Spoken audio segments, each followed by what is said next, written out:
what's up, YouTube? You're watching Ring Rants! Today we're going to be talking about the two main events of SummerSlam 2015.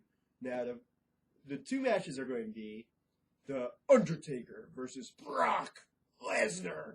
Rest in peace. And the other match is going to be John Cena versus Seth Rollins. Carb stomp. First, we're going to talk about The Undertaker versus Brock Lesnar. What are your thoughts? Well, I'm not as excited for this match as many other people are. I think, Brock Lesnar is kind of a little bit too brutal, and I worry that he's going to injure him like he did, or injure Undertaker like he did at WrestleMania. Although the match is great, you got to worry for Taker's health. He's older. He can't do the same things that he used to, and that's also part B of my rant or something, is that Taker's older now, and the mystique isn't there anymore. So, if this was 2, 3, 4, 5 years ago, sign me up. Because at least Taker is still able to do what he's supposed to do. He's still moving in the ring while he's not sounding old on the mic. The promo he did a few weeks ago was really awkward, really weird to hear. But, I mean, yeah, it's the rematch of the year, or years. And people are excited for it. I get it. But, to me, it's a mid-card at best match at this point. And it's, Wow, that's... it's not to the fault of The Undertaker. That's what we need you to understand. This feud has been building up for years. But it's the main event. Bigger But than it's the main WrestleMania. event, Yeah, but it's right. not, for me, in my opinion, because of Brock Lesnar and his... It's the combination of, their match from WrestleMania. But the problem is, it was a year plus. If they want to do this, like, Undertaker vengeance thing, like getting vengeance for losing, which, makes no sense because it's not within Undertaker's character to seek out someone like that. Like, he always wrestles them, and, like, that's it. And if he wins, he wins. He loses, he loses. For him to go on, like, some kind of vengeful quest to, Right get the wrong. back, I mean, it doesn't fit with that character. And then, what does Lesnar have to gain? He already wrestled the guy twice. He beat him twice. We're going back to the, early 2000s with his first, WWE run. He beat him in a Hell in a Cell match. He beat him in Undertaker's type of match. What more? How many more times can you have Brock Lesnar beat Undertaker? And then, even if you do have Taker get his revenge on Lesnar, well, Lesnar's going to show up a lot more than Undertaker at this point. So I don't know, because I heard Undertaker's going to try to do another run. he's too old. He's too far removed from wrestling. He's a specialty. He's a special attraction, and that's a good role for him. That's what he's there for. He has that, or he had that mystique. He had that, he comes around once a year and he has a phenomenal match with such and such wrestler. That's a good role for him because he's older, because he has other things going on in his life. I don't know. I think to view a wrestler, and the first and foremost thing that you think about is their safety and how it's affecting their body and how it's torn them up over the years. And when that's the first thing you think about, that's probably, I don't know. It's just scary, and it adds more stress to us watching. And if there's an injury in the ring, we never know if it's for real. Yeah. It's just Especially when he's facing a guy like Lesnar, who's sloppy in the ring. careless, very, very Who's aggressive. gone out of his way to hurt people on purpose. And let me in the say past. that it's not just his in-ring K-pop, it's everything he is about outside of the ring, too. That's just who he is. He's just really, really careless. Yeah. So, And again, yes, this match again would be great 3 or 4 years ago, and maybe if this rematch happened within 3 or 4 months of Undertaker losing and ending the streak, I think it would make a lot more sense. But to wait over a year, close to a year and a half, it's like, honestly, how long has this been brewing? Like, as far as storyline wise, like, why this long? It doesn't make much sense to me. Because he's the Undertaker. Yeah, I mean, still. Brock Lesnar. If You will never rest in peace. if Undertaker was truly seeking vengeance, I'm pretty sure he would have found it by now. Yeah, long before, So Maybe he forgot about it with his No. old age. Yeah, There's The nothing Reaper about has returned.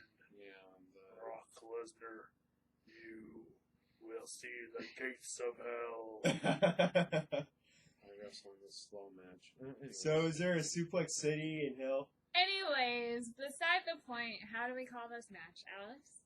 Well, I just want to say a couple things.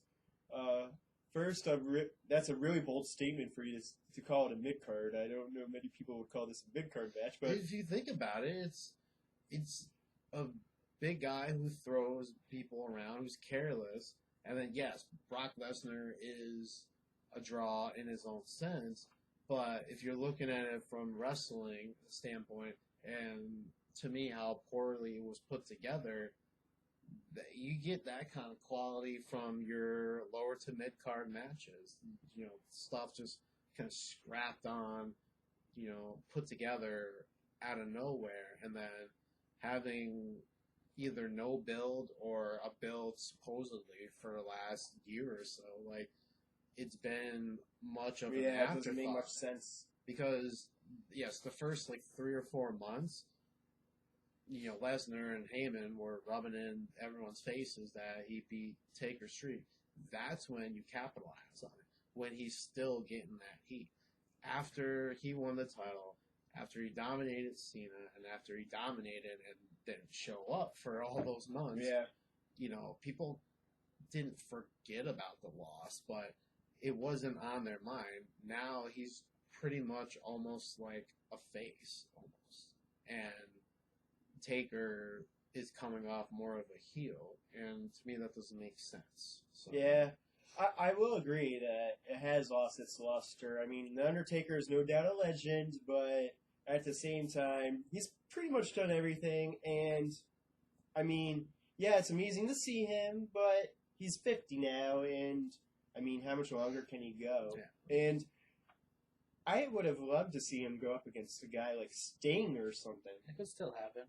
That would have been I mean, amazing. that's the next big like matchup, but you're gonna get that for a WrestleMania or something. But even that, I'd be worried, because not only is Undertaker gonna be a year or so older whenever that happens, but so will Sting. And Sting's already past 50. yeah, he's well beyond that, and you haven't seen much of him wrestling since this past WrestleMania, and that's it. Like, yeah, and that's even true. that match, it wasn't like the most technically sound match or something that was like a good wrestling match. It was like a spot fest, and then it had, the element of D-Generation X versus NWO, which is Yeah. ironic because Sting was never really like affiliated with the NWO until like kind of later on, and even that was very short-lived. He kind of hated the NWO. He was WCW's savior back when it was WCW versus NWO. So for him to be aligned with Hogan, Nash, and Hall, it was kind of it was a cool scene, but from a wrestling standpoint, it didn't make much sense to me. So Right. that's just Okay. So, I want Undertaker to win, but I have a feeling that Lesnar's going to win. The Undertaker will prevail and he will win. thank you, Timmy Taker. I really can't see how the Undertaker can beat Lesnar with the shape that Undertaker's in. I'm not saying he's in horrible shape, because I'm sure he's in better shape than most 50-year-olds. But at the same time, compared to all these other wrestlers, compared to Lesnar, I mean, I really can't see the Undertaker beating Lesnar. So I'm picking Lesnar, even though I want Undertaker to win. I'm calling it Taker, just because I like vengeance, and I like when the person seeking the vengeance wins.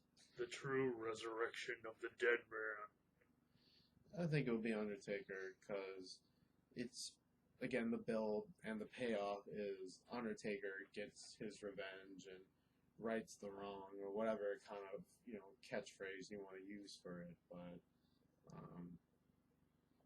hopefully that's the last of it. Do you guys think this is finally the time Kane puts his mask back on and gets involved somehow? I don't think there's been any build towards it. There's been no. Well, would that be kind of random? Last time we saw Kane, Brock Lesnar took the steel steps and tried to break his ankles. So Well, wasn't that stuff now? no, it was Brock I might Lesnar. think of something else too. It was Brock Lesnar because Wow. when Kane was in the Authority, and it was Brock Lesnar going against Seth Rollins, Brock Lesnar took the steel steps to Kane. So there's your window out by Exciting idea. Don't think it's gonna happen. I SummerSlam. think that's- it needs more time to develop. I think that would be the only way the Undertaker wins. And on one hand, that would be interesting and exciting to see Kane finally put the mask back on. But on the other hand, the Undertaker wins. I want him to win without any help. Yeah, it So- wouldn't make any sense for him to get outside help. When has he needed that, in his career? Like, I can't really recall. Maybe back in the Ministry of Darkness, and he had his stable and, the corporate ministry, but as, he was a singles wrestler throughout most of his career, he didn't really need any help. He's already a force just by his character, by, his look. So I just hope that Undertaker doesn't go for a low blow again. Right? I've seen him kick Lesnar in the nuts twice. yeah, and that's like the heel tactics, which I think WWE was trying to do because they're seeing the crowd kind of turn on Undertaker like a little bit. Yeah. So they're like, let's run with that. Maybe Lesnar can be the face, and then Taker's the heel, but it still comes off really weird. Like you need a definitive. This guy's the bad guy. This guy's the good guy. They fight. Good or bad. Good or bad prevails. And not to mention, they were in Minnesota. Yeah, where- for that one night. But even like before that, there were still little rumblings of boos towards Taker, or even like huge amount of cheers for Lesnar at different shows that they were at. So again, you're like kind of confusing your audience. Like, is Taker the good guy because he's trying to, get revenge for losing, his streak, or is Lesnar the sympathetic good guy just because Undertaker screwed him out of winning the title and attacked him multiple times? It really doesn't make much sense. It's kind of a bizarre build. Yeah, they need it like he's the good guy, he's gonna do this. Here's the bad guy, he does that. But Like, sometimes it's easy. Sometimes it's not necessarily a bad thing when you don't really know who the good guy or bad guy is. In But some ways, it makes it more interesting. I don't think so because wrestling is built on who's good and bad. I understand You that, need but sometimes there's matches between Yeah, but people those who are tweeners. But those are very rare, and they don't do anything. Like, they're just kind of filler matches. You're not going to see... If you do see a match between two good guys or two bad guys, and it's a big-time thing, it usually leads up to one of them turning. So, like, Stone Cold versus The Rock, WrestleMania 18, 19, one of the two. The second time that they fought. Both of them huge baby faces, but the WWE wanted to push The Rock as the main guy because Yeah. they knew Stone Cold was getting up there and he was kind of unhappy with some things. The same thing happened with Hogan and The Rock. Hogan was in the NWO. He was the bad guy, and they were cheering for Hogan more Yeah. than The Rock. So the fans can decide the way they want the match to go. Yeah, but we're not getting that with this. There's this split and We'll this see. confusion. We'll see the night of SummerSlam how things pan out. All right, What's so bad? I got Lesnar. I think all three of us said Undertaker. The Undertaker. Thanks for watching. Rest in peace. Thanks for watching, and stay tuned for our video where we predict the match between Rollins and Cena.